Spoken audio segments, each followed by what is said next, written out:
Just get the doctor's speech from the Zagon version. Are we speaking up there? Yes. Yeah. Like I'm with it. Good afternoon, ladies and gentlemen.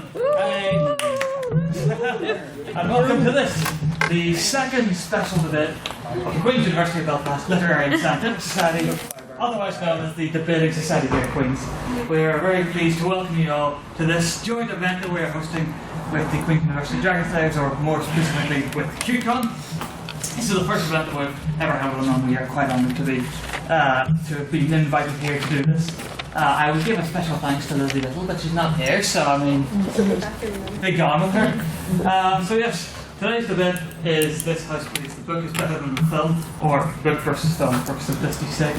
The way this is going to work is that side there is going to be speaking for the books, this side there is going to be speaking for the films, and there are a few ground rules just to inform you about so things go smoothly. Basically, everybody will speak for 5 to 7 minutes, depending on how long they've written their speeches to be. The first minute and the last minute are protected, so listen politely, blah blah. That's simply so that they can begin and end their speech with ease without being interrupted. For the minutes in between, though, it's a free-for-all. If you want to ask a question, if you want to call them out on something that they've said, if you think they've said something wrong, ridiculous, or just a blatant lie, then stick your hand in the air and say, "On that point, sir," for these 3 ne'er-do-wells, and "On that point, madam," for this 1 singular ne'er-do-well. And yes, you can ask them whatever you want. Try and keep it brief to the point. But, you know, we have quite a good amount of time to fill here, so it's not an issue. Once they've given their speeches, we'll take in turns. It'll be Ciara. Is it Ciara, yes? Or is it? We're sitting in the wrong places. It doesn't really matter. Yeah. There's Matthew, and then Shea, yeah? And then Ciara, and then Conor. That's the one. And once they've given their speeches, it'll be questions from you lot. And basically, at that point, you'll be able to ask questions specifically to one person, or specifically to a side, or you'll be able to make a little speech about why you think one is better than the other, and you'll get a chance to voice your opinion. So that is the way it shall run. So yes, time to actually get things going. I would like to welcome Mr. Matthew Bradley to open the case for books.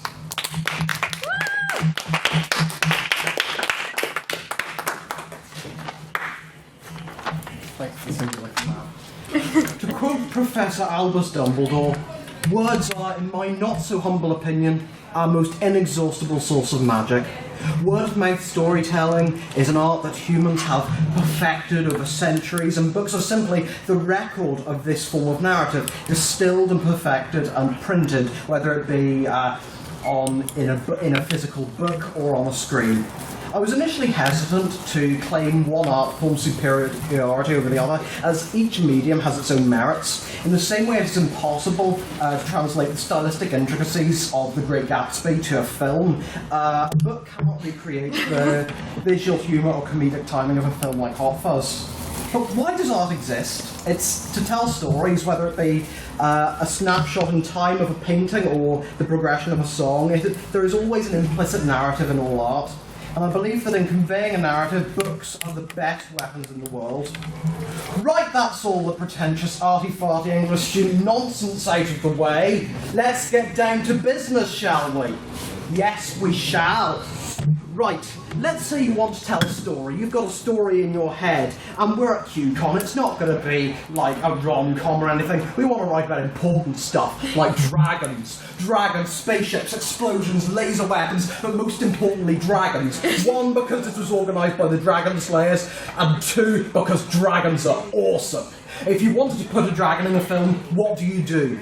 Do you get a Hollywood actor like Benedict Cumberbatch, stick him in a skin-tight latex suit and put ping-pong balls on him as a camera records him and turns him into a CGI monstrosity? How much is that going to cost? How much money do you have? We're students, we're broke. We spend our days crying into boojum and then going home, and what should we do when we go home? Let out all of the pain into a book.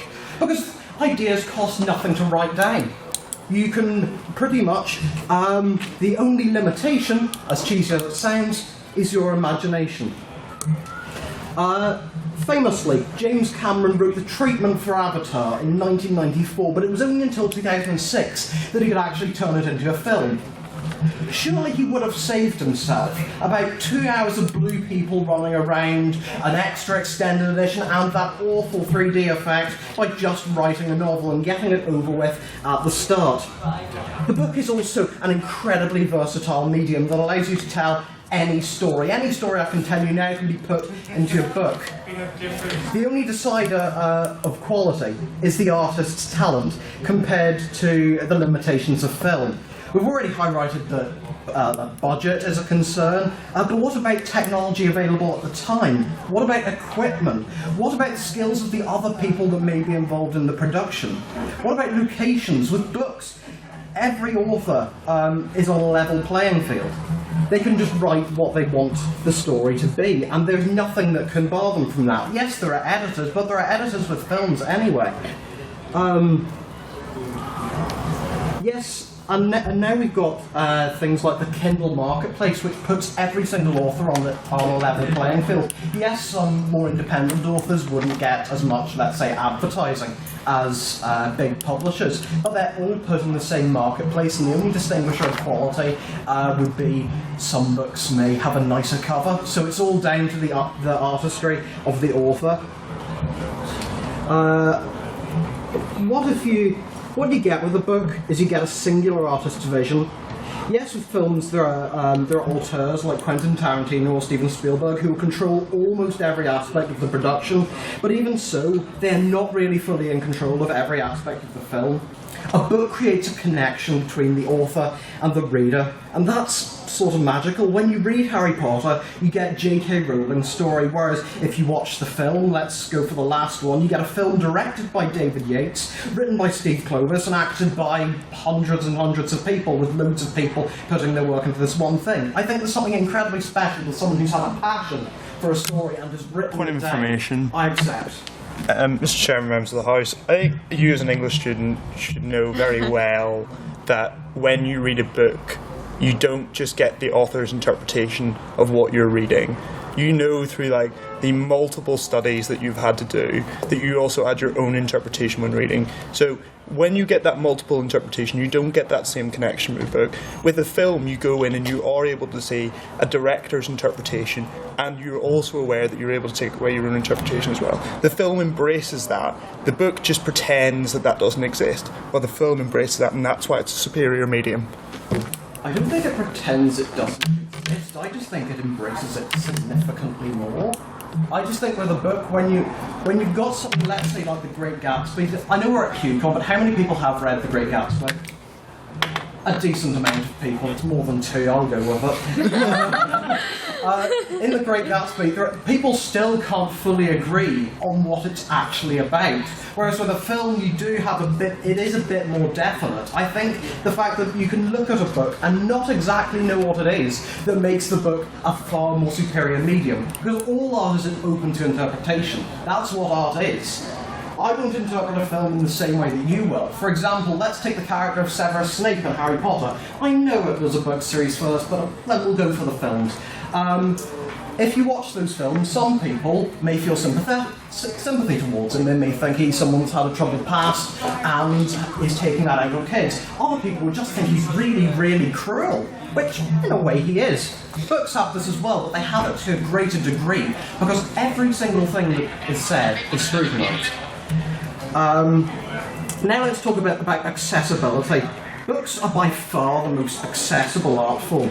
Unlike films, they can be enjoyed without electricity, but they can be read on an electronic device if you so wished. There's pretty much nothing limiting you from reading a book. Even if we take, for example, disability. If say a blind person wants to see a film, they'd have to rely on either just hearing it or audio description, which isn't an equivalent experience, whereas in audiobook, the exact same information is being conveyed. I think it is the simplicity of books that makes them such an enduring art form, and the reason why book sales, no matter what people say, are still going up, and services like Audible that allow books to reach a wider market are expanding. Thank you very much. Please vote for the proposition. Thank you very much, Mr. Bradley. I should just point out that whenever I hit this near the beginning, you can now ask questions when I hit it again. you can't ask questions. And whenever I start going like this, because Conor Ardill's speaking for too long, which he's going to do. Anyway, I now welcome the first speaker for the film side, Mr. Shea Glasgow.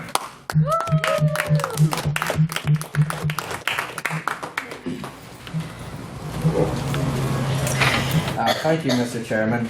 I think a lot of the points of rebuttal that I would like to address to this side of the House were already woven into my speech sort of before I even began. So I think I'll just approach them later on. I think what you said fits nicely with what I'm going to say in response to it already. So in my speech today, I intend to speak quite broadly on why I feel film is a better way to tell a story than books, and why film has superseded books as a storytelling mode of choice. I don't so much want to focus on specific examples, although I could talk all day about why I think the Hunger Games films are better than the Hunger Games books. I don't want to talk about how how X book is better than Y film. I think to address sort of the broader question that the motion poses to us, we need to focus on a different approach where we look at the mode of storytelling, because at the end of the day we are storytellers, and I think that's what this motion is really about.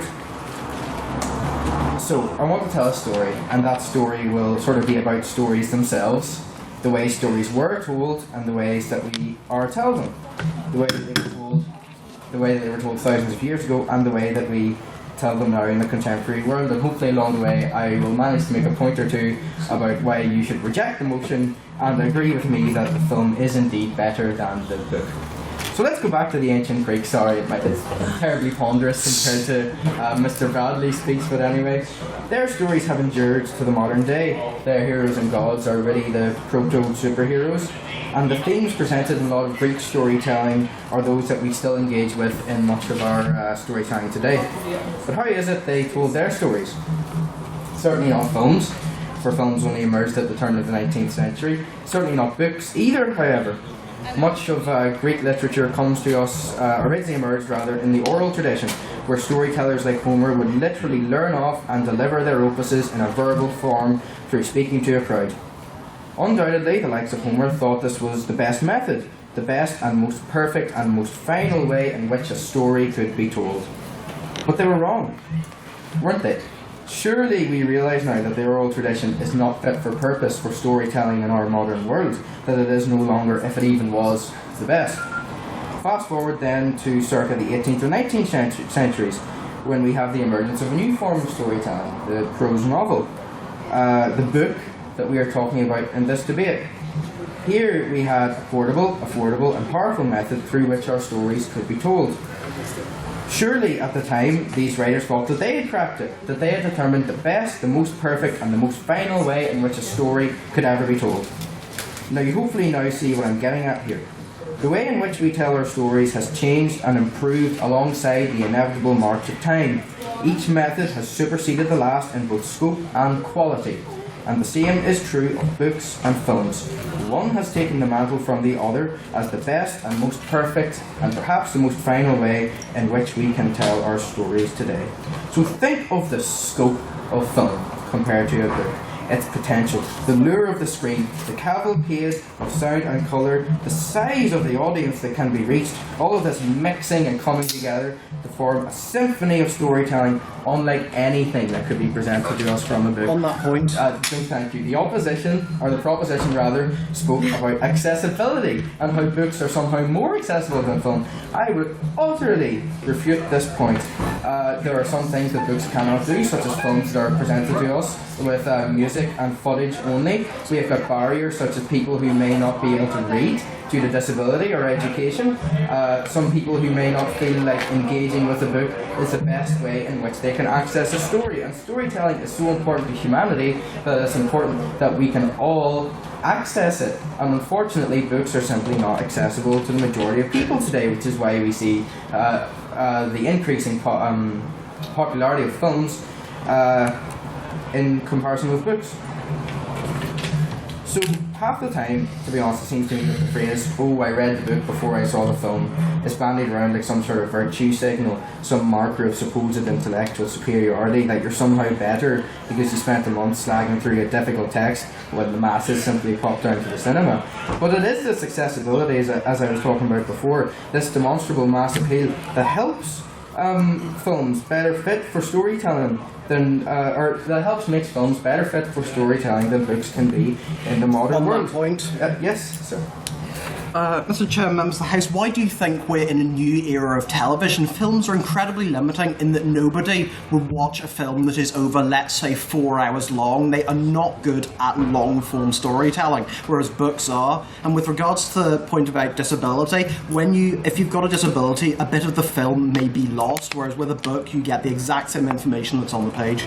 I think that sort of argument could be made for both mediums. There's reality that some people cannot access books or films, but I think on the whole films are still more broadly accessible because by their nature they are just far more accessible for everyone to enjoy. In regards to the television argument, I would argue that film in this motion sort of covers all kinds of moving media. But anyway, as I've said, often literature shuts people out. But because of film's nature, they're able to say something to everyone, and so if something for everyone to engage in. And if this is not what our storytelling is for, then what is it for? I ask you as well. We've got to take into account the practicalities of the modern world. If returning from a 9-hour shift at work, who has the energy to slog through thousands of pages of A Song of Ice and Fire, a story that is not likely to even be finished by its author at this point? It's quite a sacrifice of my time I'd make, George, if you're not going to finish it then, when they could just watch Game of Thrones. The demands of modern life have made books take a back seat. It's Netflix and chill, not library and chill. We cannot cling to books just because we feel better about ourselves when we take the time to read one. We are robbing films of the recognition they deserve as the new best way in which stories can be told. And what are our stories for, if not for storytelling? Thank you. Thank you, Mr. Glasgow. I just realised I should have pointed out that this microphone here is simply recording the debate because we record our debates and put them up online. If that is deterring you from asking a question or whatnot, you can speak to me at the end and we will edit out anything you said, but otherwise... Do you really have to let them know? Yes, I feel like it's something that I should have said at the beginning, and I'm trying not to look at Lizzie right now because she's probably nodding sternly at me. Thank heavens. But yes, thank you, Mr. Glasgow. I now welcome our second speaker for the side of the book, Miss Ciara Campbell.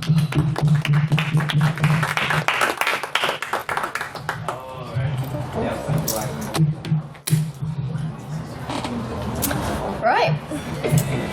Hello, one and all. I'm here to tell you why the book is better than the film. First of all, I'm going to start off with a bit of a rebuttal to Shea. Shea, I like how you go, like, mediums supersede each other in a linear fashion. Like, anything really goes in a linear fashion.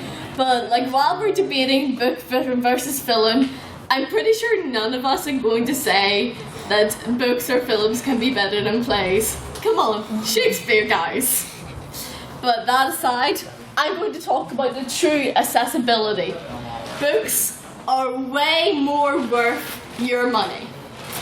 Okay, Harry Potter series. Everyone's heard of it? Right, it takes an average person about 60 hours to read all 7 books. That's not actually that much time. But still, if you go on Gumtree, you can buy all 7 books for £5. That's nothing, like. But this means that for every hour of your time, you spend 0.08 pence. That is literally the cheapest thing you will ever see. Meanwhile, if you want to go down to Movie House Dublin Road and go see Wonder Woman, no point of information because I haven't seen Wonder Woman yet, and if anyone spoils it for me, I will kill them. I'm seeing it tomorrow. Anyway, we all know that, like, film tickets are just ridiculous, but like a student one is about £5, an adult is £6.50. It's ridiculous. But Wonder Woman is 2.5 hours, which is the average one for a superhero movie. So that's about £2 per hour. So let me see. 2 quid per hour versus 0.08 pence per hour. Point. One more thing. Yep. Sorry. I think. Sorry. Davy Scott. Sorry? Davy Scott.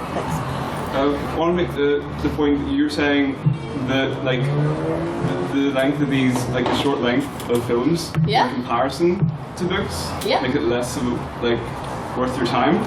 Is that what you're trying to say? Or? No, it's the money you're spending. Money You see, the thing is, films are literally 25 times more expensive than books. That's how much goes into 2 quid. It's 25 times more expensive. That's just ridiculous. You talk about accessibility. Books are the accessible ones. Secondly, books make sense. Like, you have such a short amount of time for a film that it is impossible to tell a really complex story and have it actually make sense within the confines of the film. That's why everyone, after the movie, they're just like, okay, I'll go read the book or I'll go read the graphic novel. That's why they do that. If you want the full story, you read the book. I'm not saying there can't be simple stories told in films. For example, Logan. Logan was great. But you can't tell a complex story. You cannot have a complex plot and complex characters in a film. Meanwhile, in a book, you have all the capacity to do so. Number 3, internal monologue. In books, you get into the character's head. You know what they're thinking, you know what they're feeling. Meanwhile, movies, they just dramatically stare at each other, say some really cliche dialogue, and you're just like, I don't actually know what happened there. Like, I don't know what they're feeling. It's just that dramatic stare they'll do with tears in their eyes, and you're like, am I supposed to be feeling something right now? The thing is, in Shakespeare, as I mentioned at the start, his characters have their internal monologue out loud. To be or not to be. It's produced some of the greatest parts ever written. And that's what books can offer you in internal monologues. For example, Yes, I'd like to point out some books, sometimes you find in the back the different words for some people may have learning difficulties and may not understand what that word means, whereas some books definitely do have it at the very end, so now you know what each word means, and that's what I find really good. yes, exactly. That's what's good about books. Meanwhile, all films, like, they've gradually brought in some kind of, like, you know, help with, like, audio or, like, artistic, but, like, they do not have any kind of accessibility that books do. Number 4, it takes effort to read a book. You actually have to try. You have to turn the page. It's your choice to force yourself to read on. Reading is a journey. You do it, and you have to make that choice to keep on picking up the book and read it. How many of us have unfinished books? Come on. On that point, All of us. Right, point. but go on, Shea. you're talking about it as if books hold exclusivity on the effort required to read them. I personally, over the weekend, stayed up all night watching all 3 Captain America films in a row.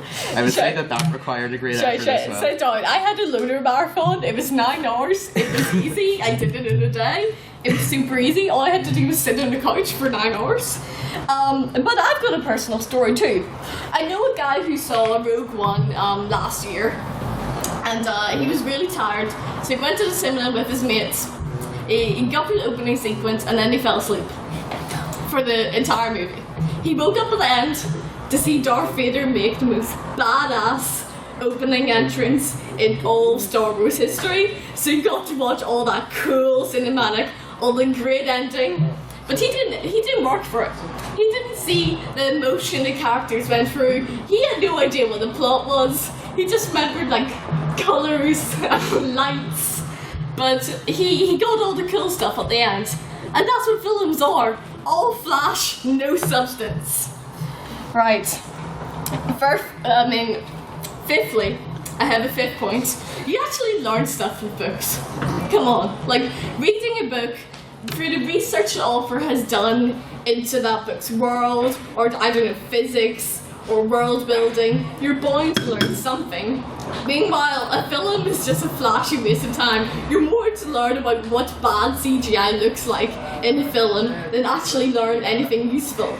It's a waste of space. And that's what films are, a waste of space. Meanwhile, books are the best thing you'll ever see. Vote for books. Thank you.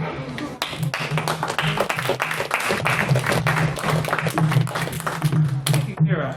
I have nothing. Oh yes. By the way, I don't care that it's like 6 months old. The fact that you did not give a spoiler warning before talking about the end of Rogue One, that's despicable. Shame on you. Okay, sorry. There we go. I would now like to welcome the final speaker for the bit and the second speaker for the film side, Mr. Conor Ardill.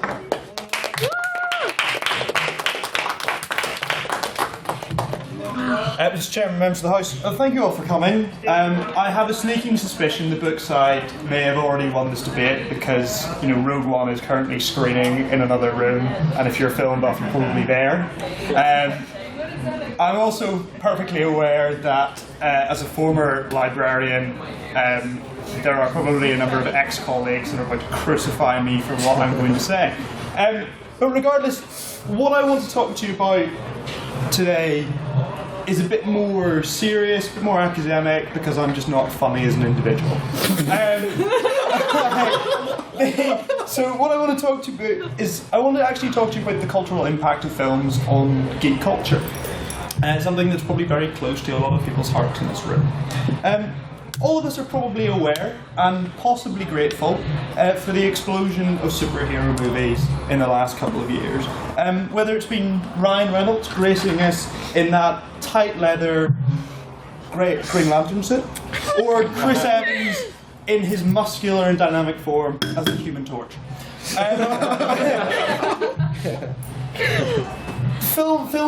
Superhero films have expanded throughout the year massively. There is now a superhero film in the cinema almost constantly for us to enjoy. But the reason for that is primarily economic. Since the 1950s and 60s, the golden age of comics, comic readership has been reducing. DC and Marvel have realised this and realised that in order to ensure their profitability and ensure their continued existence, they need to go out into other mediums, go away from comic books and branch out. And how they've done that is they've licensed their material to films. They've licensed their IP to films. And that's how you've seen such films be created. And the impact on that normalisation and that widespread filming has been really important for geek culture.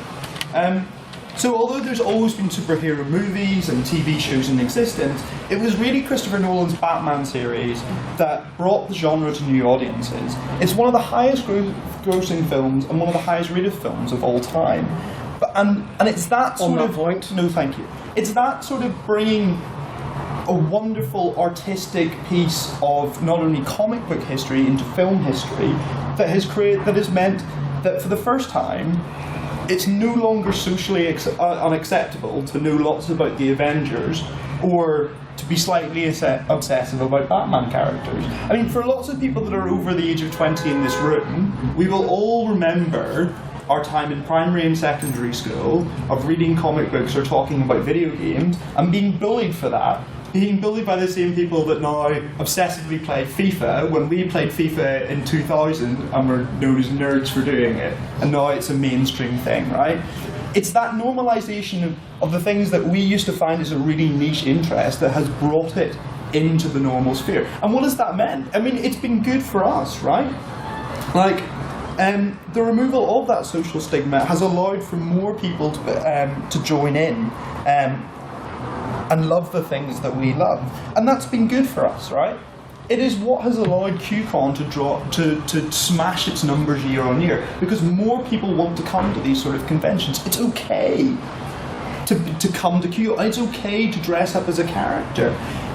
Throughout social media, cosplay has become massive, right? That is good for fans because they're now able to express their love for something without experiencing a social stigma.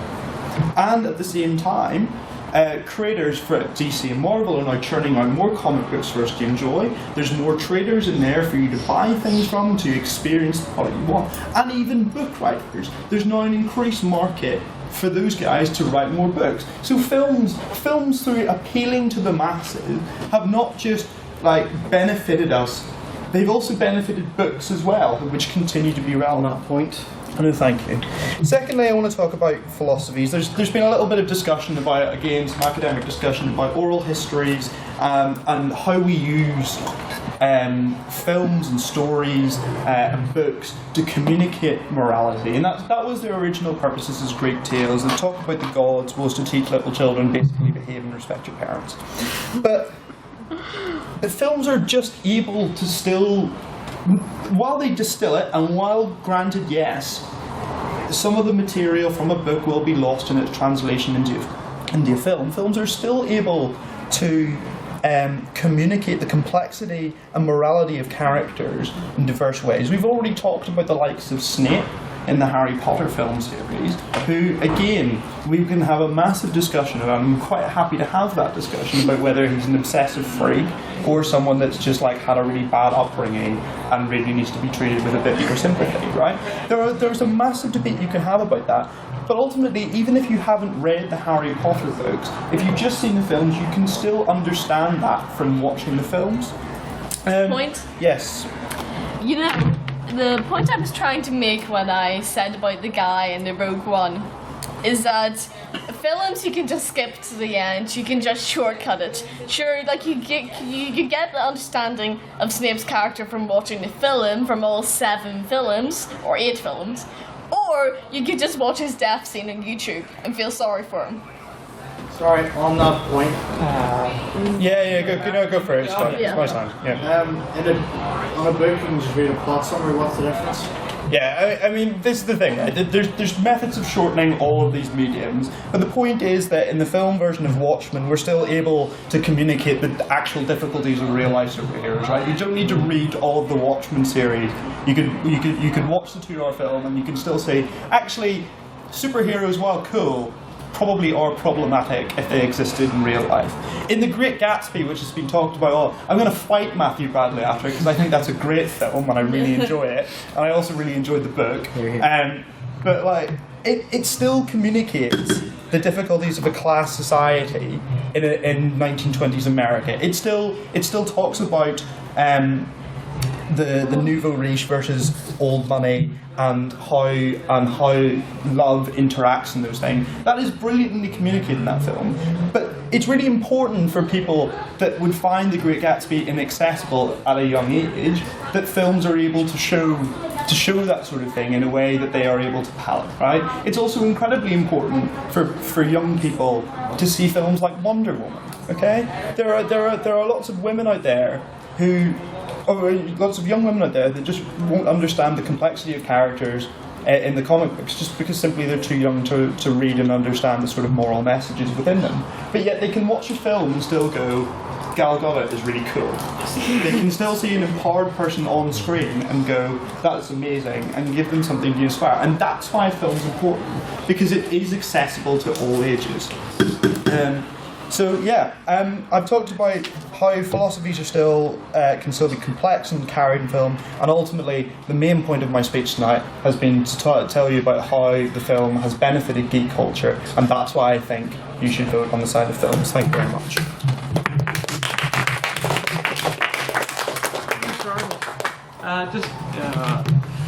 So now, questions from the floor. So, before we begin, I just want to say 1 or 2 little things.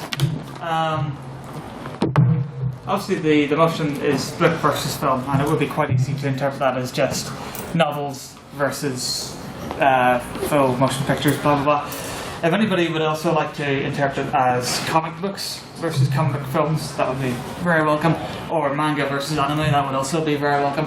If anybody references the 2016-2017 Berserk anime and why it's awful, you get brownie points from me. But anyway, because it is. It really is.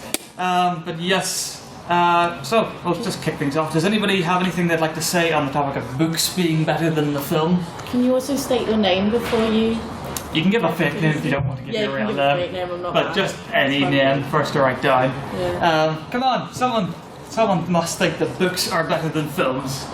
Anyone want to say why? Go ahead. Yes, my name is Chris Rogers. As owner of a charity bookshop, I have to say that people are so much more happier when they come in pick up the book after the film and go, oh, that's why they did that. Okay, that makes so much more sense now.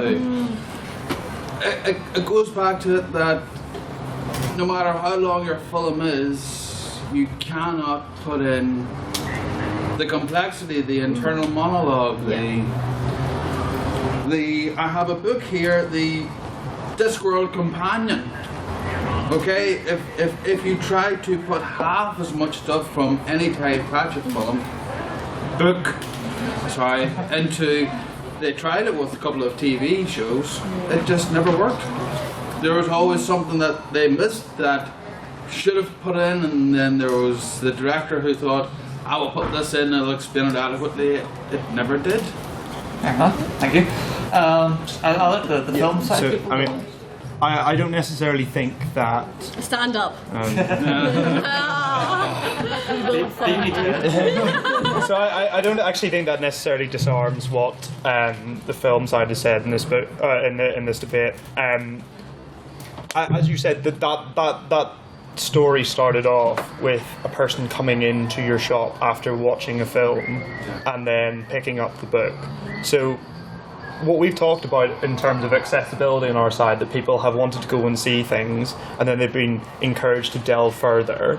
That's all the stuff that I've talked about, my speech about. It encourages the growth of the industry, in which, and that's really important. So, but yes, in terms of distilling things, yes, there will be some things lost in translation, but I still think that as a trade-off is worth the accessibility that is gained, and also that people then are encouraged to go and delve into things, and I think that's important. Thank you. Okay, let me tell you why you're exactly right and why you're wrong. Yes, your point is exactly right, that people always go and they look at the books and they read them and they're just like, no, it makes sense. And I'll tell you why. A film can never have the resources a book has. Despite having, I know, multi-million put into them, it can never be the same as a book. Because they are limited on time, they're limited on money, they're limited on getting the right people for the actors, they're limited on putting what can they put into the script at this moment in time. There's too many people, as Bradley was saying, too many people contributing to the film, and it just turns into, like, too many cooks spoils the soup. Meanwhile, in books, the literal only limit is the author's imagination. You don't even have a word limit. Like, War and Peace can attest to that. If it's like over 1,000 pages. Like, there's no word limit. The only limit is how good the author is, how creative they are, and the quality of their work, such as Terry Pratchett's. Thank you. Anybody want to say something on the film side of the debate? Go ahead, sir. Yeah, Reese, I'm a Warhammer enthusiast, and recently Warhammer had been becoming a bit successful with their tabletop models, video games, books, and audiobooks. They tried film once, it didn't go so well. I was just saying, like, if you were going to make a film about Warhammer, how would you interpret it? And which story would you follow? I feel the answer was the word. I don't know much about. Yeah. Okay. Right. Okay. As the Warhammer enthusiast, I will stand up for that one. Okay. Well, one. How do we solve that problem? Games Workshop, make a better film. Two. I think. I think. What story would I tell? I would probably tell a more condensed one than they usually try to in Warhammer. I think without getting like too specific for people that don't play Warhammer or have no interest in the 40k universe, the game is set in a whole over an entire millennium. Over 1,000 years, so it's not suited to short stories. Basically, there's this whole epic saga going on in the background that you have to be aware of, and you play your games in that. So when they do create a film, what they need to do is focus on one specific incident or battle.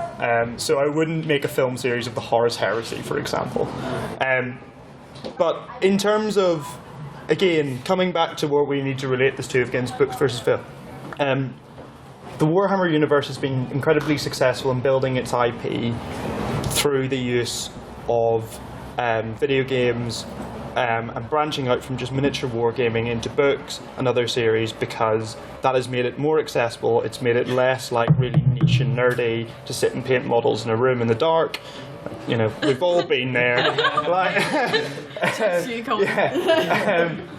It has made it more accessible to do that. The next step Warhammer has to take is that it's already gone into video games. It needs to get some sort of major film release, and the same has now been done by World of Warcraft, and that is, you know, given new interest in WoW, which, you know, had been on the decline.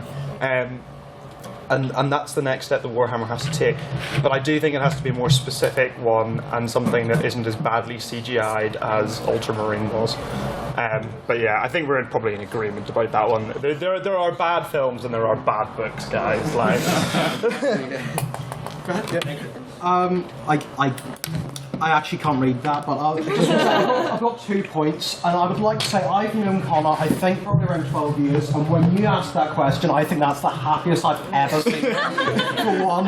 And for two, I'm becoming increasingly worried over the course of this debate, because when we're mentioning films, we're constantly then referring to other products that they're based on. And I'm worried that when we go to see a film, what we're essentially seeing is we're seeing a product. We're not seeing something unique. Think about what's on at the moment. You know, Wonder Woman, if we think about the Oscars, we think, you know, Gone Girl, it was based on a book. Can films elevate to be something more than just a different version of a book, which we've established has far more detail? And to me, that's really troubling, that they're not seen as an art form and are seen as a product. Films are commissioned before people say they want to do them. Just look at the DC extended universe, and how many directors have either dropped out or considered just jumping off a cliff because of the way Warner Brothers have been treating them, because the film industry is a machine. And until we can get to a stage, like with books, where independent films can rise to the top and be seen amongst the pantheon of gods that is cinema. Books have also got a pantheon of gods, but it's just nicer, and it's got lovely bookcases around it. You know, we can't see it as viable an art form if it's got to be constantly tethered to this back catalogue of books. Thank you very much. Anybody have any general points that they just want to make? Maybe a question about something that someone said that wasn't really addressed? Ashley? Besides, what do you think would be the biggest shortcoming of the medium you're defending? The biggest shortcoming of the medium you're defending. Book will have to go first. I think this film went first twice there. So I'll go again.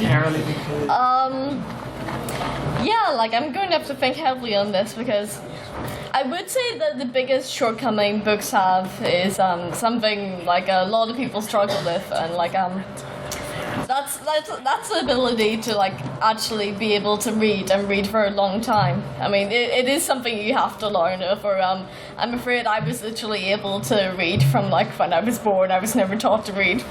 Yeah. So humble brag.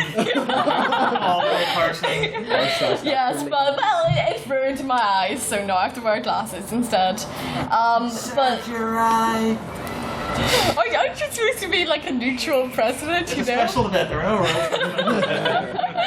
This just turned into a fight. Shoo. Anyway, sorry. Anyway, yeah, I would say the biggest shortcoming is just the ability to read. There are plenty of people with like dyslexia, for example, or other learning. What? It's dyslexia, not dyslexia. I can't speak, sorry. You wanted me to do a debate, but I can't speak properly. It's my accent, okay? Anyway, learning disabilities. This has just turned into a mess. But anyway, there are people with learning disabilities, and you know, little kids as well, who like, you know, maybe it would be easier to watch something for them. Like little kids are just glued to the TV, for example. But it's very, very important to be able to like read sometimes. I mean, like the lack of ability to read does not mean that you should not read, if I'm making any sense at all. But secondly, because I have a second point, books can be translated into any language in the world, but often indie authors, for example, who can like put their books in Amazon and have them rise to the top, unlike films. Indie authors often don't have the resources to be able to like hire a translator to have their books translated. So I would say that is the second shortcoming of books, that you might not be able to read it in your actual language. For example, if you're a French speaker and you want to read a book but it's in English and you're just like, oh dear God, those are regular verbs. So that those are the two shortcomings of books. But there are ways to overcome them. I mean, like, there's plenty of translations on the internet of, like, popular books, for example. So you could just look on the internet for them. And, yeah, that's me. James? I think we would see the biggest shortcoming of film as something that the other side has sort of already addressed. And that the reality is that there is a lot of corporate interference in the filmmaking process, especially with big blockbusters, and this is undoubtedly an issue. But I think, really, as a counterpoint to that, we cannot pretend that doesn't go on in the publishing industry with literature as well. Books, although we hear about reshoots, scenes being added, scenes being cut from films, words, chapters, sentences, characters are cut from books all the time by publishers as well. Because of the nature of the way our world is and the sort of lots of factors needed to get a film published or a book published, there's always going to be interference from a third party in the creative process. And even, it's not necessarily a bad thing to have this kind of collaboration. It's only when it takes a sort of negative, corporate focused overtone that we need to be concerned. If we look at the Star Wars prequels, George Lucas was given full creative control over those, compared to the original trilogy where he was not. You know, I'll let you draw your own conclusions on that one. But we believe sort of that, well, I believe that it's all about storytelling, and storytelling should be for everyone. And I think films can appeal to everyone in a way that books cannot. So without getting into too much substantive content about why this book is better than this film, I think we can say films are objectively better because they allow us to tell our stories to the world in a way in which books can't. What are you holding up there, Ciara? The Star Wars actually prequel good. books were amazing. They were. Oh, I think Revenge of the Sith is the best film, but just for the purposes of debate. Strange for. Anyway, so next up, would anybody else like to say anything on the topic of the books? Anybody like to speak in defense of the books or attacking them, or even to completely? Okay, go ahead then, Mr. Ryan. Okay. McLaughlin. How often do you have it? You have a mouth. Given that the number of, well, this is more like TV shows and anime that have been based off of books, comics, and manga, how often in TV shows do you have filler episodes? Fair enough. I think that's more directed at the film side. What do you make of filler content? Well, I mean, Stand up. yeah, this is what it all comes back to of what we've been talking about generating new matter that it generates interest. The Star Wars series is a good example of this. That it did start off purely as a film series and then ended up with a massive expanded universe. Then got bought by Disney and now has a second expanded universe. There's nothing wrong with films and books creating offshoots that then generate further content. In fact, that's exactly what they should do. That's what art should do. It should create new multitudes. But on that sort of topic, I just want to take a slight tangent just to take. I think Matthew shot a really good point at us about the difference between art and products, and that there's a problem there that if films are just considered products to create new products, new expanded universes, that they're just churning corporate interests, that they can never be considered some pure art form in the same way that a book is lauded to be. But I think Shea's already touched on the response to that and saying that, look, books do have an element of corporate control. Secondly, some of the greatest pieces of pure artistic work that we've ever considered, things like the Sistine Chapel ceiling, Leonardo da Vinci's works, whatever you want, right? All of those things were commissioned by private entities and existed within corporate spheres, okay? Art can exist within corporate spheres. Just because DC are terrible human beings and keep creating bad films does not mean that like all corporate films are bad, right? It is testament, for example, that despite Batman vs Superman being terrible, that Nolan's Batman trilogy is brilliant, right? That it creates that The Dark Knight Rises is one of the greatest films that has ever been created. That the Joker character is still taken. That even when Jared Leto is now cast in Suicide Squad, that people are still coming back to what Heath Ledger did in that film. Okay, so there is artistic merit in films as well, and to say that they are because they're just created by corporate entities is a false equivalence. That it doesn't make them art, it's a false equivalence. But on the thing of does that creation of further series and stuff, do we think that's a good thing? Yeah, of course, because that ties into everything of creating that further creative process that gets people involved, democratizes it to the fans, that then fans also be able to create fan fiction and inspire them to write things, and that's brilliant, and it gets rid of stigma, allows us all to engage in our niche interests, and we think that's brilliant. And we think that films in particular are brilliant at doing that because they allow people to engage with the medium for the first time in a 2-hour accessible slot rather than having to pick up a weighty tome. Yep. Conor, that was nice and all, but I think you got off the point of what his point actually was, which was filler episodes. Now, as someone who is, or maybe was, I mean, it did end 2 years ago, a really big Naruto fan. I know your pain because the filler episodes are fucking horrible. Wait, no swearing. Shame. Okay, what do I owe you? I think that is technically a fine, even though it's special.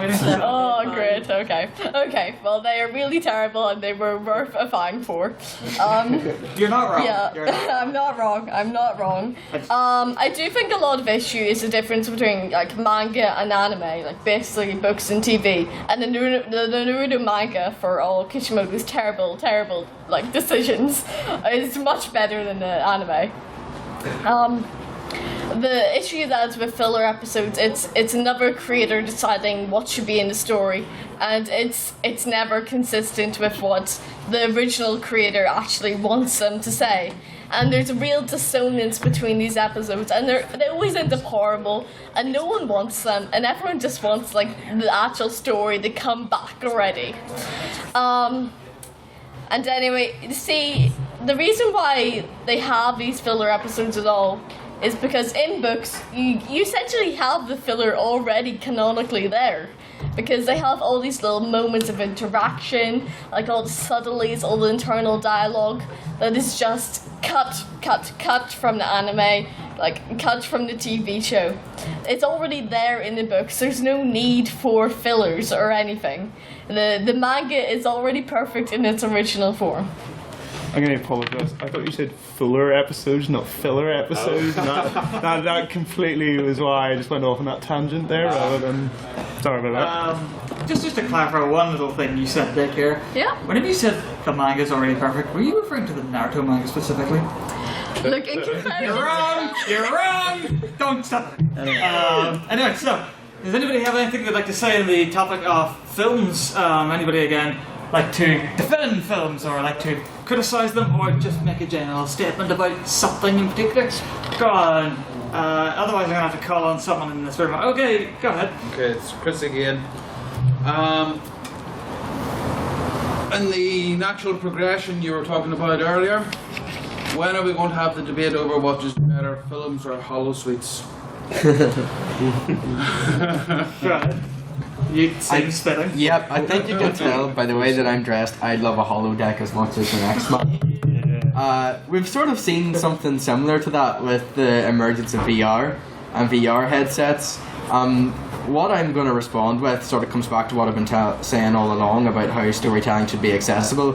At the minute, stuff like VR is cost prohibitive.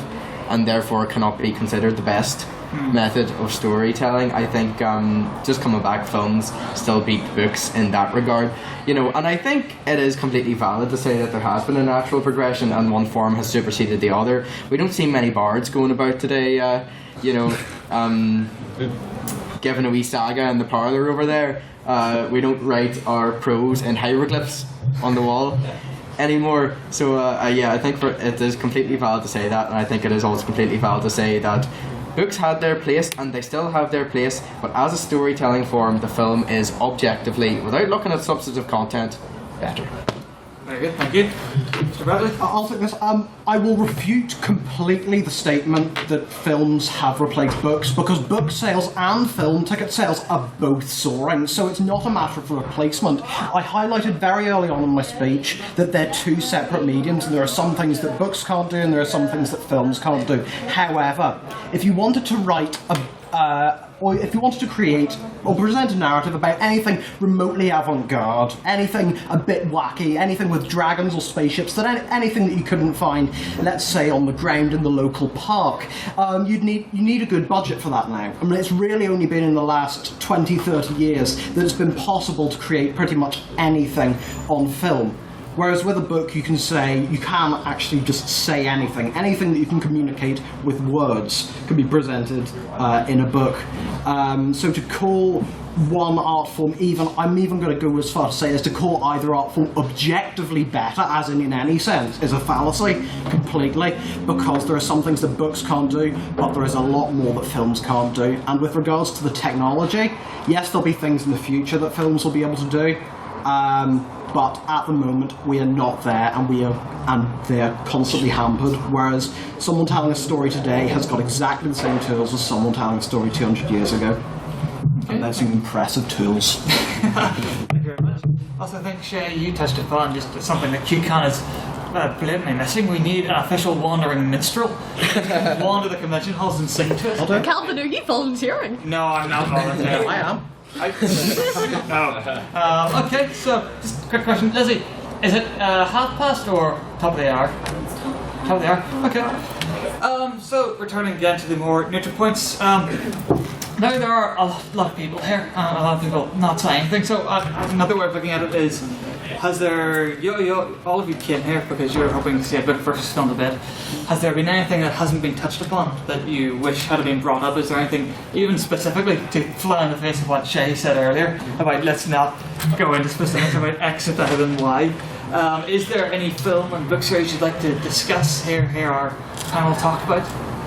Go ahead. Yeah. Hi, Reese again. I got my first question is, has any of you read or watched the movie To Kill a Mockingbird? Yeah. Yes. Yeah. Now, I know that probably the story's interpreted in different ways, but I was wondering, does the message get carried on about the 3 lessons when growing up? 3 important lessons. Does it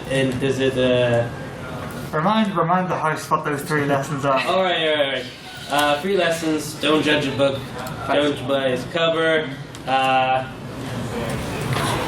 don't kill the mockingbird, and the world is unfair. Does the message from the book translate onto a movie? Anyone quickly want to go first? Shea? Yeah, I think both the book and the film of To Kill a Mockingbird are really masterpieces. I think one has really, they both really help the other, in getting along. In a way, I see where you're coming from. I think the book probably conveys those messages in a more, perhaps, forceful way, because there was content that, to my knowledge, was cut from the film because it wasn't necessarily acceptable to broadcast this at the time, which is sort of reductive to the author's message. But at the same time, I think the film, with the likes of Gregory Peck as Atticus, is, if you've seen the film, I think you'll go back, read the book, and see that man as that character.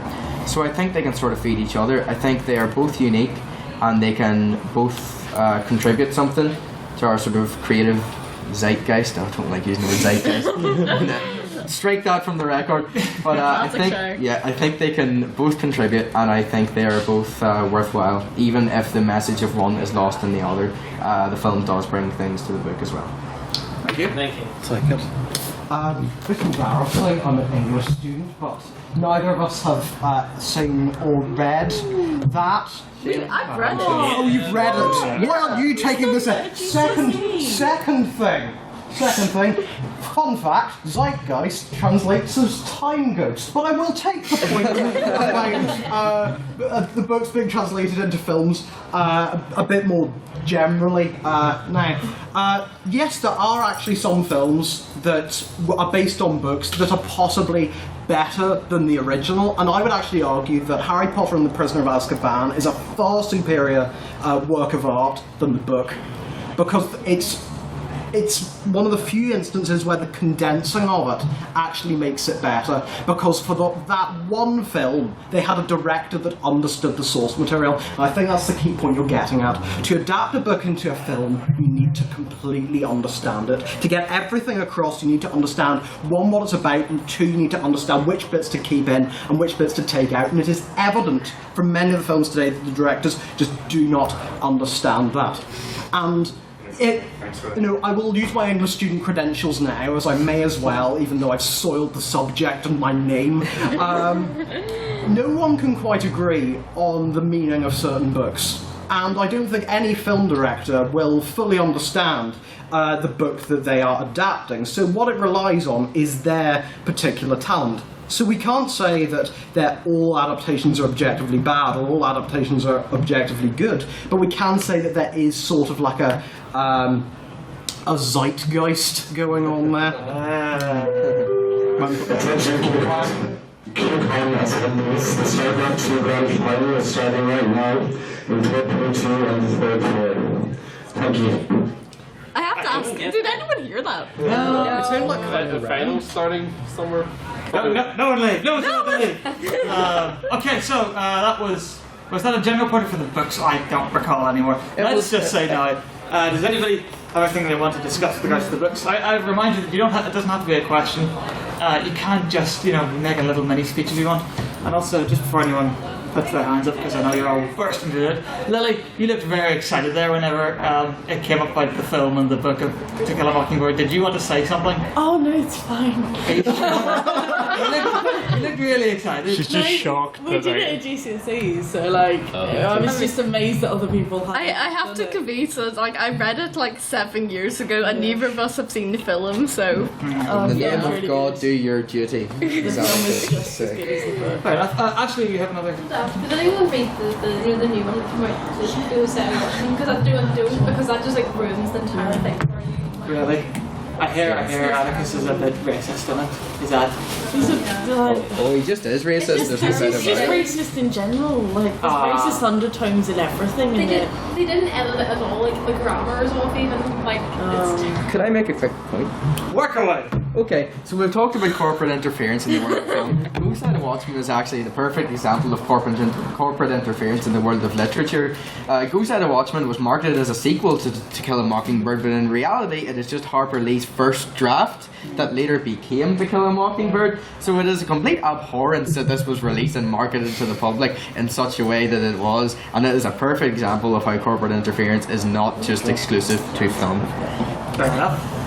Okay, I'm going to confess that the way Harper Lee was treated in the run-up to the release of Go Set Watchmen was horrible, and no person should be treated like that, especially someone as old as her. But the release of Go Set Watchmen itself was not a horrible corporate interference.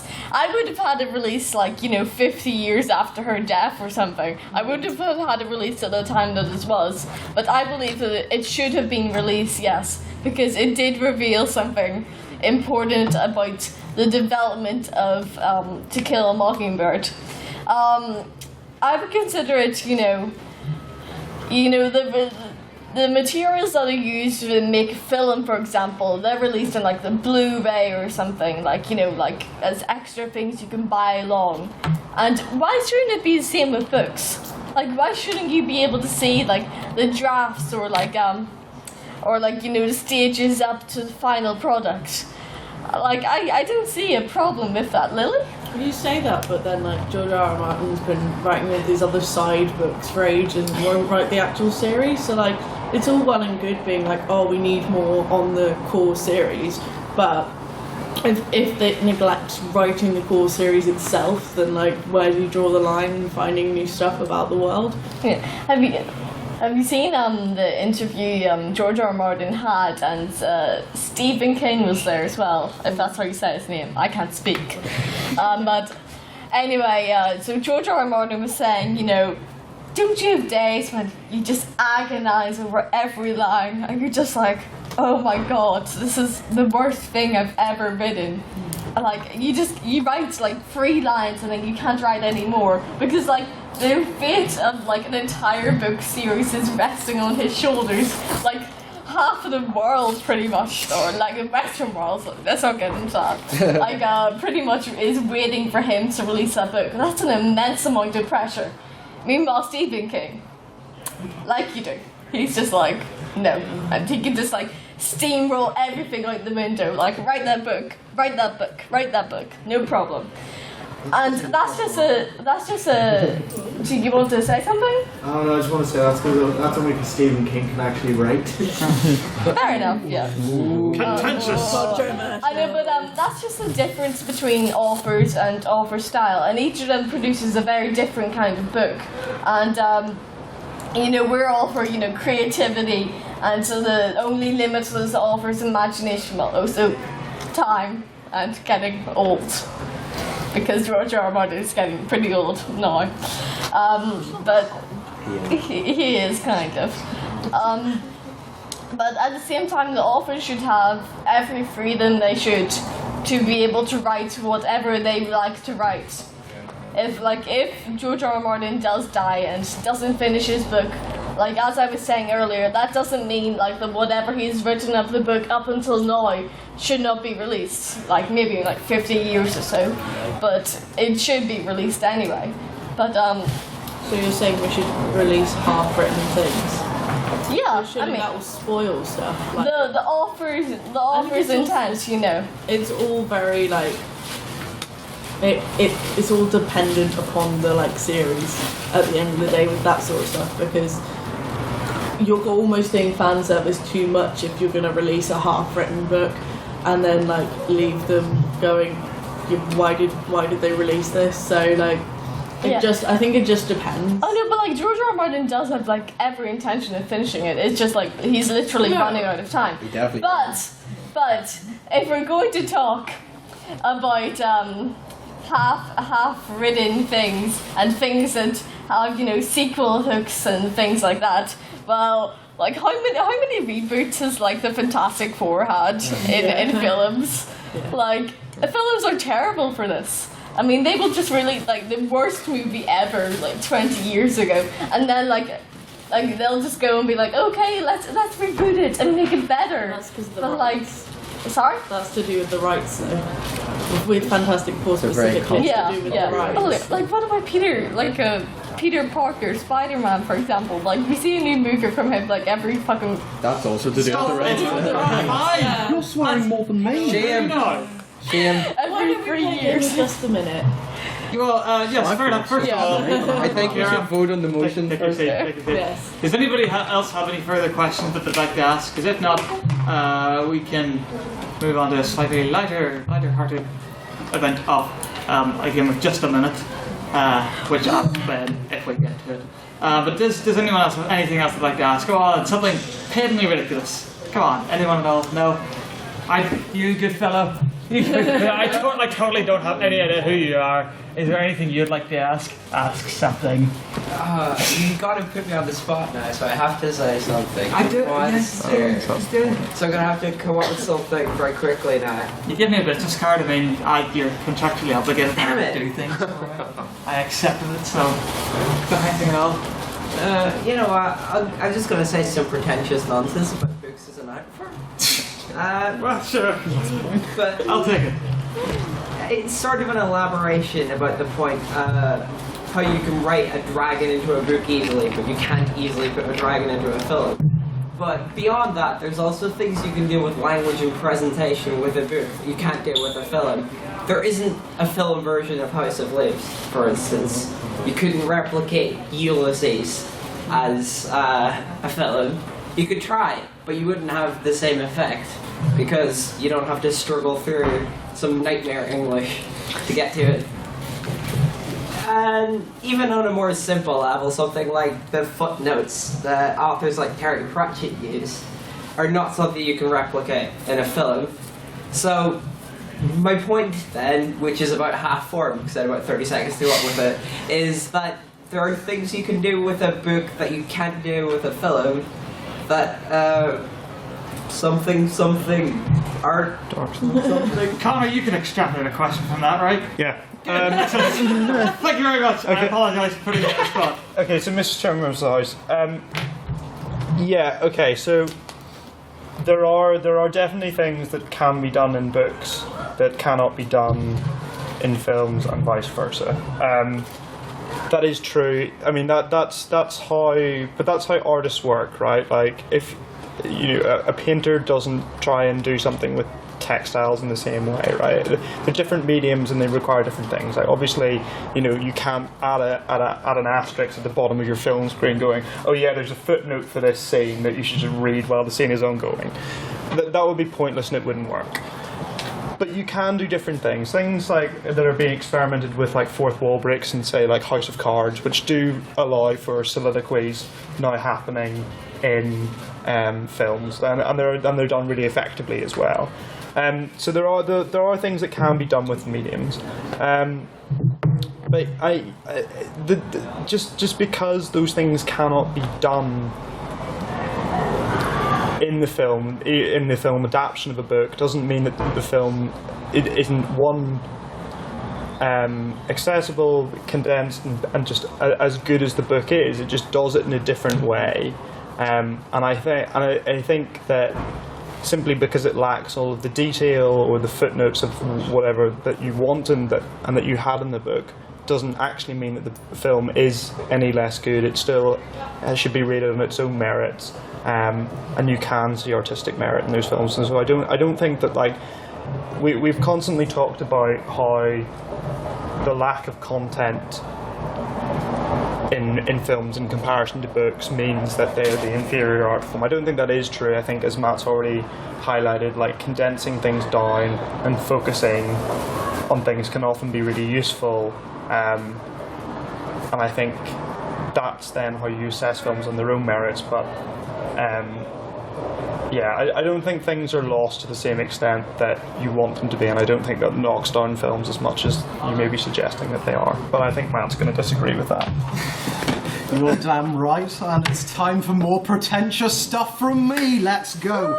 So, it again pained me there that you said adaptions of books, because what we could really be talking about here is, this is essentially, the question was about the devices that both can use. Books can use the style of the writing in the same way that I suppose films can use snappy editing. If you think of a director like Edgar Wright, he does a lot of stuff with just camera movements and match cuts and things. But really, when it comes down to it, when you look at the cinema, I'm going to reiterate this point so much because it just annoys me. Pretty much every film most films that you see will be an adaptation, and it worries me that there isn't as much unique content on the screen as there is on the page. And really, you don't see many books unless they are sequels or like remixes or whatever you call the equivalent.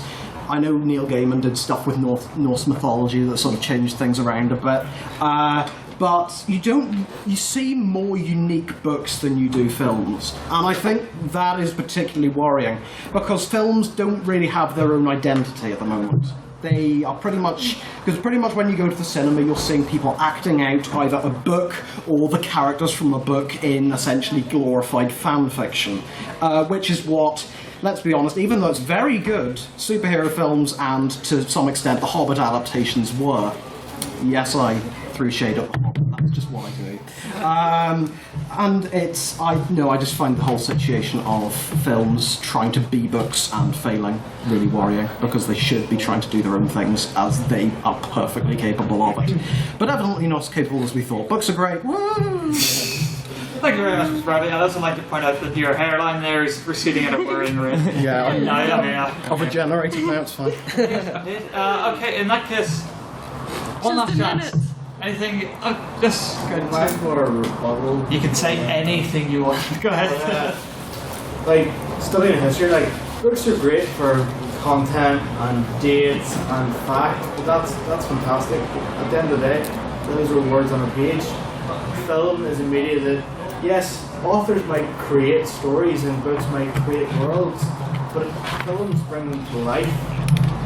You know, remember, sorry, I don't remember your name, but Shea was talking about how stories evolved.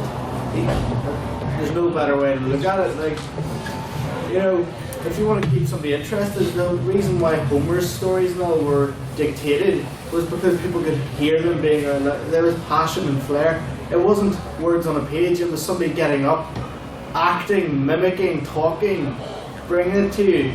Like, I'm not going to deny I like reading the book, it's great, you know, you get more content, you get more story, and you can immerse yourself. It's really great if you're sitting by yourself and you've got nothing to do. But, like, films just bring it forward to you and like let you, instead of having to imagine, there's a character right there doing what the, you know, was on a page, it's suddenly on the screen happening, and you can really engage. Like, it's interesting rather than just factual. Thank you. Anyone want to respond particularly first? I'm gonna.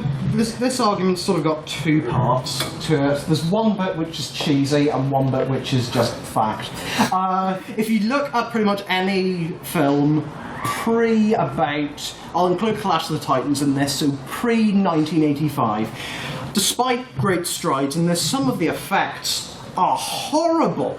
I know they tried really hard and it's brilliant for the day, but really it's creating sort of a barrier between the viewer and the story being presented. To quote Willy Wonka in the Chocolate Factory, "Come with me and you'll be in a world of pure imagination." If the special effects are bad in your imagination, there is something wrong with you. Why would you have bad special effects in your mind unless you want to turn every single book into some sort of 1970s cult classic? I just think that now we've got to a stage where if you have the money, let's just remember you can create almost anything on the screen. I think we are sort of forgetting the power of narrative. You know, so many films are just about spectacle and explosions and robots, which are fantastic. Don't get me wrong, I love that, but we're forgetting the power of narrative and how it can affect people, and I think that's the key to it. I actually, this is a debate that I actually did want to have earlier, and I think is actually a really sort of interesting sidestep in this whole realm, and it is about imagination. So we sort of rely on the trope in this debate that because books are full of content and you sit down and read them and you are transported into this other world and you see the author's vision, fly out in front of you and the words paint a picture in your mind, right? For people that are creative here or are used to reading a lot of books or like actively use their imagination on a regular basis, that is fine. Books do act as a portal for that, but not everyone exists in that sort of way. For a lot of people, 200-word books with just pages and pages of text is really, really hard to get into. Now, a lot of us out here will have either be at university or have gone through university, and we've all had to read massive academic tomes, and we know how boring that is, right?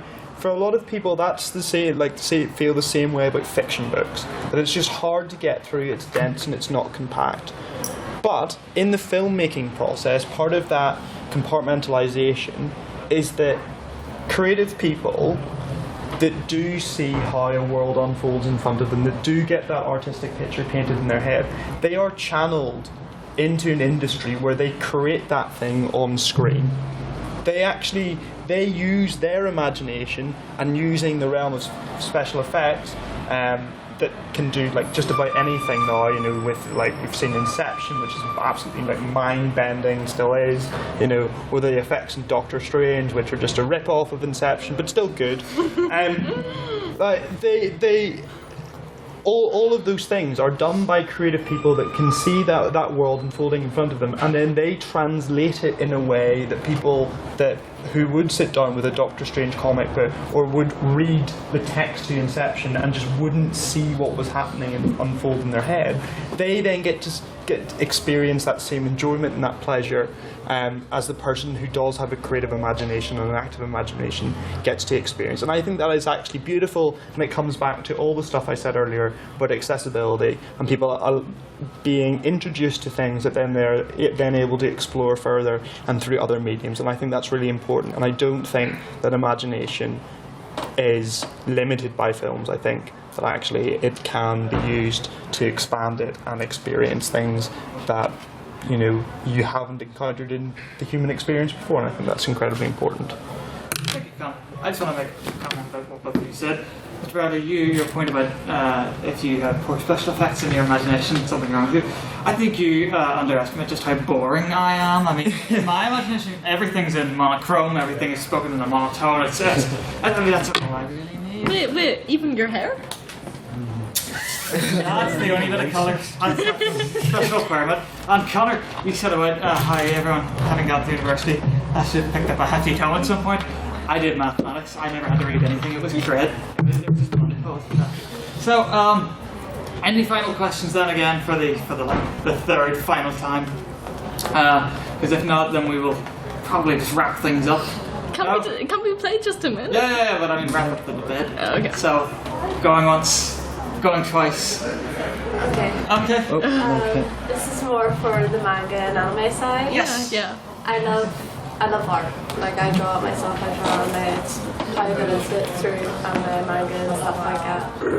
I love buying my mangas and reading them and appreciating the original artist's art. And looking through it and I realise how many hours they put into this, and the sleepless nights and lack of food and going through all this hard work to get through their deadline. And it's heartbreaking, and I love buying their art, showing that I love what they do, and I know it leads people buy their stuff as well. But it's also brilliant in an anime form. But sadly, let me repeat, this Attack on Titan Season 2 we've been waiting for a long time for, finally came out. It took 4 years or something. They set a deadline in like April when I was in the 5th year, and it's like 3 years ago. It's sad waiting for the anime, but I know it's going to be brilliant when it's done. And I appreciate the anime. Like, I read the manga and I'm like so excited to know what's coming next. And since the art form is brilliant, I still appreciate the artists that, art coming to life in the anime itself, and I find that brilliant. But it's mainly more for the manga. It's the money for it. In fact, the anime, it's free unless you buy it in disc. Yeah, that's also expensive. But manga.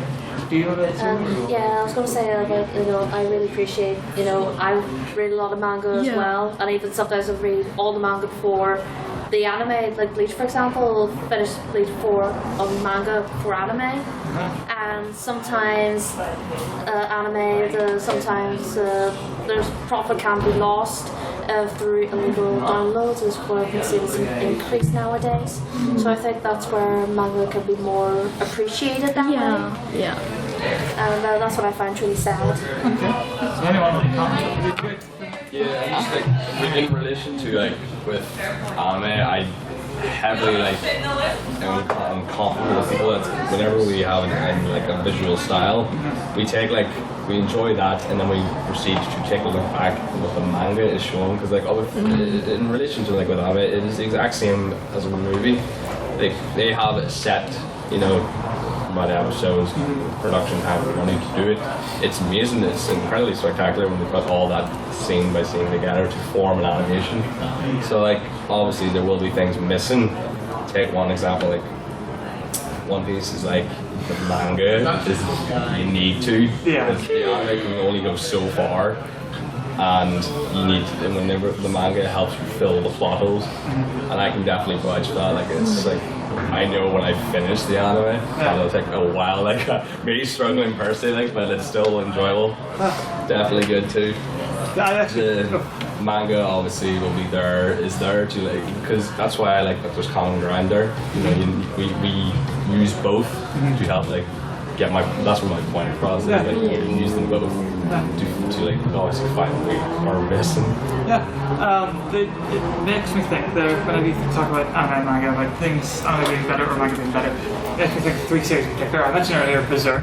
Obviously, I don't know who knows what here, but Berserk, the manga is far better because the illustrations are fantastic. The story is great, whereas in this new anime, it's all CG, it's been rushed, it's poor production quality, it's not great. On the other hand, you have something like, and I don't take this the wrong way, right? If I talk about My Hero Academia, I love My Hero Academia. The manga is fantastic. The anime is brilliant. Seeing it viscerally, you know, his explosive punches and whatnot, and the music, the You Say Run track, it's just, it's amazing. It really adds something more. And then you've got something in the middle, which I consider to be something like Full Metal Alchemist and the Brotherhood adaptations. I'd say that the manga and the anime are pretty much as good as each other. But and the manga, the artwork is fantastic, and the story is extremely well worked out, and the anime is such a faithful adaptation. Nothing's really lost, so it can, you know, in my opinion, I say it's the perfect adaptation, and it can be done. But that's just my 2 cents carried on it. I'd just like to say I'm really glad you're so happy about Attack on Titan Season 2. And I really hope it is as brilliant as you want it to be. Because like sometimes you can have like anime things like One Punch Man, where like the anime is just amazing, while the art style of the manga might be a bit like lacking, let's say. Especially if you read the original one. The original one. But like it's all too often that the reverse is true. For example, some parts of One Piece, the anime, the art is just no, it's just Toei. Yeah, Toei. Like the less said about Yu-Gi-Oh, the anime, the better. That's not even. That's not even talking about. Although the original manga artwork for Yu-Gi-Oh is just insane. Oh, it is. It's such a weird. Calvin, it's my time to speak. Sorry. Okay. Look at my card. Look, I've got the eye on it from Yu-Gi-Oh. So. Yes. But I always have to say one thing I really like about manga is there's actually 2 things I like about it. But I like the way you can see the author's art style really developing. Like the early Naruto series, it kind of had this sketchy style before Kishimoto really solidified it, and I really liked like you can see the development of that. But the second thing is I like how quick the manga is. Like you can go back and like look at how artistic and wonderful it is, but like it's also like so much quicker to read than like watching anime. I read 700 chapters of One Piece in 11 days. I would never have been able to do that with the anime. So like those are some things I really enjoy about it. But manga's cool. Yeah, just follow on just for what you're saying about the artist development. And then again follow on what you said about you know the offers and manga, particularly in Japan, having ridiculous schedules. People where they only get like 4 hours sleep a week. It's crazy. Like personally, I'm actually developing a story of my own with a friend who is my illustrator, and he has ridiculously long shifts, so we're getting nowhere with it because he doesn't have the time, you know, and it's really difficult. But we've been working on it for about a year or 2 now, and he just keeps redoing all the characters, and I've already seen his development already in such a short space of time of the key characters, and you get to see them getting better and better. You know, he's just finding the style, and it just, you can really see how great it is. And you sort of, if you follow a series, and like a manga series, if you follow it like from its early days, you actually sort of feel a bit closer to it because you're following its development as well. Like, yes, you're attached to the plot and what it is, but if you start early, you can see the development of the characters, you can see their art style changing, and you can sort of look at it and see just how great they're coming along. An example was Attack on Titan's offer got refused for publishing like 9 times before he finally got it published because art was a step below everybody else's. But the latest chapters are actually on par with a lot of the other artists these days. So he's actually, he's given the chance, and now he has actually developed a fantastic series. For manga Bleach as well. Yeah, Bleach as well. That's a quality. I read all of Bleach within the space of like 2 weeks, so it was very similar that way. Just collectively, because this seems the room to ask, anyone who's read Bleach, are we all equally disappointed at the ending? Yeah. Very good. Stupid interfering editors. You only got given, was it 2 chapters? Yeah, I think it was 3. They literally turned around and said, right, that's only basically because the studio and him had a massive fallout. Really? Yes. Yeah, apparently his director, creative editor or whatever, they kept clashing, and basically he just wanted to do cool fights, and he said that he did the story to facilitate drawing cool characters and cool fights. And the studio kept forcing him in a direction, and he started giving up.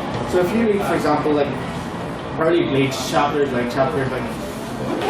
whenever Ichigo fights Renji for the first time, stuff like that, beautifully drawn. Or whenever they first go to Soul Society, if you look at his early work, beautifully drawn, loads of passion. If you look towards his last chapters, no backgrounds, if only unless they're needed, and they're just there. You can tell his soul's not in it. Yes. Yeah. You don't by any chance watch Super Eye Patch Wolf on YouTube, do you? I thought I recognised some of the things you were saying. Okay. Okay. That's just another thing, like in relation to what you were saying earlier. Like the nice thing about another common ground that they just share was what Shea was saying earlier. The natural progression in animation and the style of the artist in the manga, it grows the more it gets on. And like you see that from like the early work. Like I'll take like of course One Piece again. Like the first like 100 episodes. They're like the style you notice, and then it like gradually progresses. The more you watch it, you see the animation get better because of like the style changes and the animators and everything. They get better with the time, and I think that's what's really cool about both of them sharing that common grind. Yeah. Because with the manga, it's their style better. It's like it's the exact same. Like with his illustrator, like redesigning the characters. Every redux gets better and better. Really cool. I'm desperately trying to think of a way to tie this back into the action motion because I realise we've strayed a bit, but I'm I have a point Shea, to do go. that. Okay. So there are certain times. Yes, I don't know a lot about anime. The only anime I've ever watched is Yu-Gi-Oh! So I don't know what the house will feel about that. Pokemon and Yu-Gi-Oh! As well, all the Western animes and Avatar as well. But I do love comic books. So I think I can, I can appreciate art and the impact that artists' work, and not just artists, but colours and people who organise panels and stuff have on our work. You can look at, I could talk for hours about different comic book artists and their different styles, and a lot of the time it lends to the character, because the way in which the individual artists draw Batman will let you know what their particular interpretation of Batman will be. But while that is important, and while the art and the source material, comics, manga, or whatever is important, tying it back to the debate, I think when we're looking at the impact that superhero films especially have made on the public psyche and their staying power as a work, I think we have to credit that to film rather than comics. Although I personally like comics better, I think that Richard Donner's Superman in 1978 is the archetypal version of the character. We see Adam West passed away a few days ago, and we've seen the impact sort of in the public sphere about people expressing their sadness. So I think when we look at the actual storytelling staying power and the actual effect that this can have on the world, we really have to turn to films, even though the source material we may like it better and it may be for many reasons more in depth. I think we have to look at the films to really see the impact that these characters that we love have made on the world. And to wrap us up here then, Mr. Bradley. I think the key thing I've sort of got from this is that a narrative is like suited to one particular medium, and if you try to translate that, it just won't work. Which is why it's incredibly bemusing as to why I can't remember what studio is hoping to make a Tetris movie. Not just a movie, but a trilogy of movies about Tetris. Tetris Cinematic Universe. And the thing that I've been trying to sort of I don't know what to say, indoctrinate you with throughout this debate, bad choice of words, is that films don't have, as of yet, let's be honest, they're quite a young art form as it goes.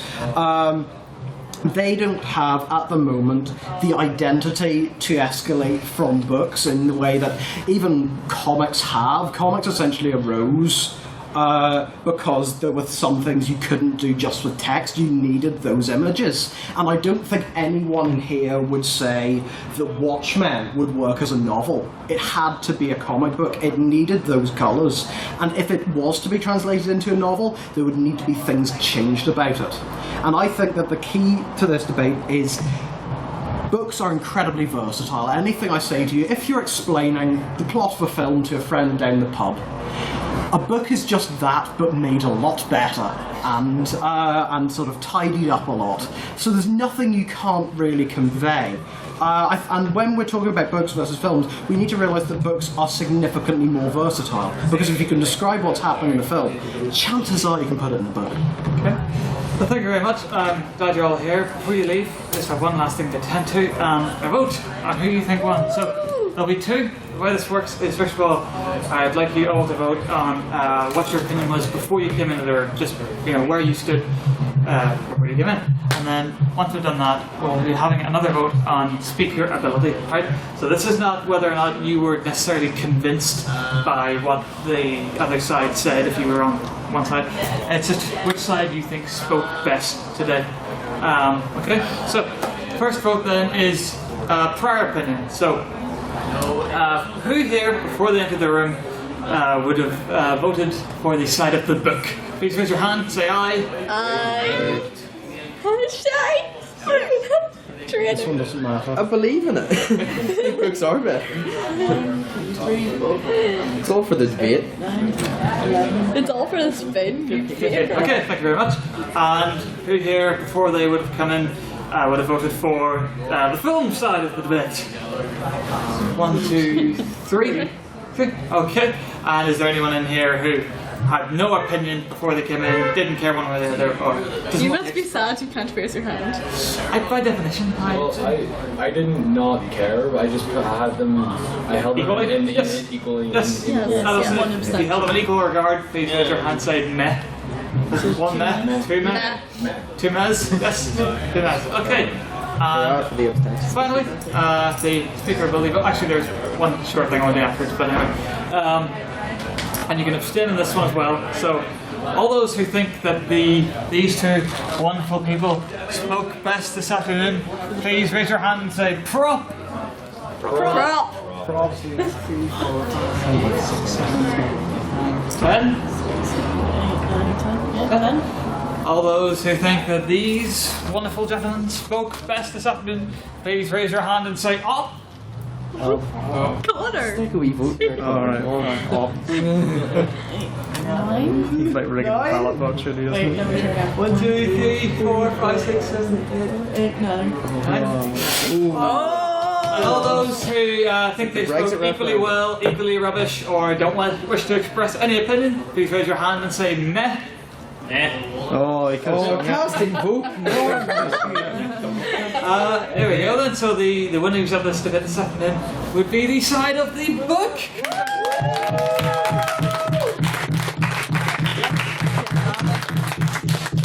So just before you all leave, I hate to then bring the tone down again, but I think this would be the most suitable forum to mention this. It was mentioned that Mr. Adam West died just a few days ago, wasn't it? It wouldn't be weeks at this point. So just wish to extend wish to put to the floor a motion of condolences to the family and friends of Mr. Adam West. Can I get a seconder? Second! All those in favour of extending a motion of condolences to Adam West's friend and family, say aye. Aye. Holy mackerel. All those against, say nay. All those having no opinion, say nay. Hey, unanimous as far as I'm concerned. Alright, so yes, I'd like to thank you all for attending this debate. We will, hopefully, I think this is a success, pretty much full room, all the chairs that are out have been filled. So hopefully we will get another one next year. That was a good little discussion we had there on manga and anime, so maybe that'll be the topic. Or next year we'll go for the big one, Marvel versus DC. No, One Piece versus Bleach.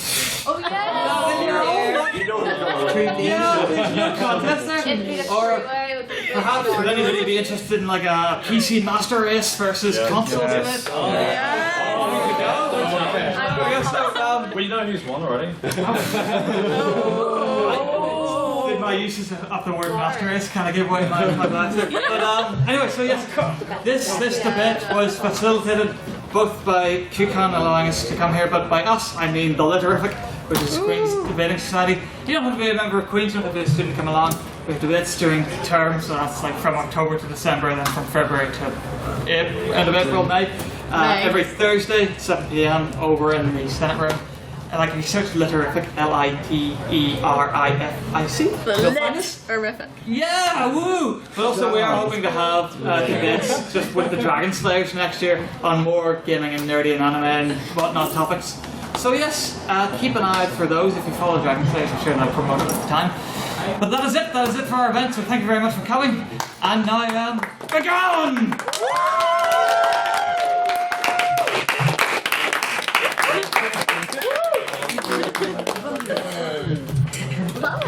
That went bad. It's pure trash, but I think I had the rebuttal maybe saved it a wee bit.